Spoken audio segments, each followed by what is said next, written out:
नमस्कार, प्रमिलाज लाईफ या चॅनल मध्ये तुम्हा सर्वांचं खूप खूप स्वागत। तर आज आपण या ठिकाणी बनवणार आहोत उन्हाळा स्पेशल सर्वांना खाऊ वाटेल असा गुळांबा कैरीपासून। तर त्यासाठी पाहिजे असणारे साहित्य बघा। सर्वप्रथम मी या ठिकाणी 2 कैऱ्या धुवून घेतलेल्या आहे, त्याचबरोबर 2 या ठिकाणी लवंग घेतलेले आहे आणि गुळ घेतलेला आहे।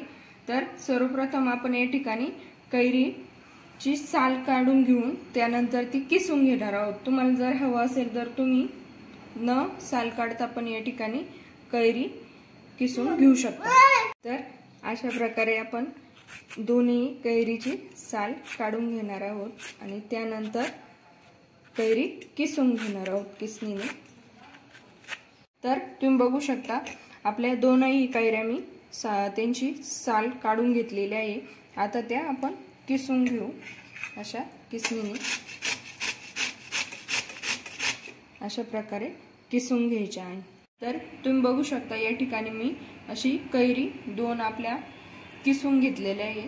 तर दीड 2 वाटी आपला या ठिकाणी कैरीचा किस झालेला आहे।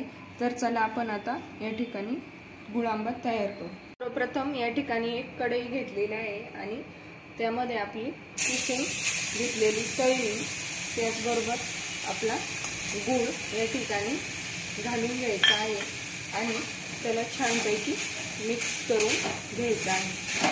कैरी आणि गुळ एकत्र मिक्स करायचे आहे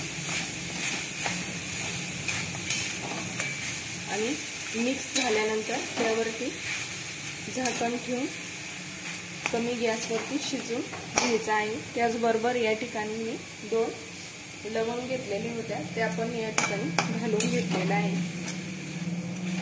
तुम्ही बघू शकाल लगेच गुळाला गरम झाल्यानंतर पाणी सुटते, छान असा स्मेल या ठिकाणी येत आहे। आता आपण याला छानपैकी मिक्स करून त्यावरती झाकण ठेवणार आहोत जेणेकरून सर्व गुळ त्यामध्ये छानपैकी मिक्स होईल। तर तुम्ही बघू शकता आपला सर्व गुळ या ठिकाणी आपल्या कैरीच्या किसमध्ये या ठिकाणी मिक्स झालेला आहे। आता आपण त्याला शिजवून घेण्यासाठी झाकण ठेवून घेऊ आणि गॅस या ठिकाणी कमी ठेवायचा आहे। तर आपण आता चेक करू कुठपर्यंत आपला गुळांबा होत आलेला आहे। तर तुम्ही बघा या ठिकाणी पूर्णतः गुळाचा आपल्या कैरीमध्ये मिक्स झालेला आहे आणि छानपैकी असं त्याला पाणी सुटलेलं आहे। हे पूर्ण पाणी गुळाचं आटेपर्यंत आपण या ठिकाणी याला शिजवून घेणार आहोत। पण आता या ठिकाणी चेक करू आपला गुळांबा तयार झालाय की नाही। तर तुम्ही बघू शकता आपला गुळ हा त्यामध्ये पूर्ण छानपैकी मिक्स झालेला आहे आणि आपला गुळांबा तयार आहे। आपण जर हा गुळ अजून जर त्याला घट्ट होऊन जर दिलं तर तो असा कडक कडक लागेल, त्यामुळे आता आपण अशाच राहून देणार आहोत त्याला आणि या ठिकाणी गॅस बंद करून घेणार आहोत आणि छानपैकी त्याचा आस्वाद घेणार आहोत। तर अशा प्रकारे तयार आहे खूप हटके आणि झटकन असा गुळांबा। तुम्ही पण नक्की अशा प्रकारचा गुळांबा तयार करून बघा आणि मी केलेला गुळांबा कसा झाला नक्की कमेंट्स बॉक्स मध्ये सांगा।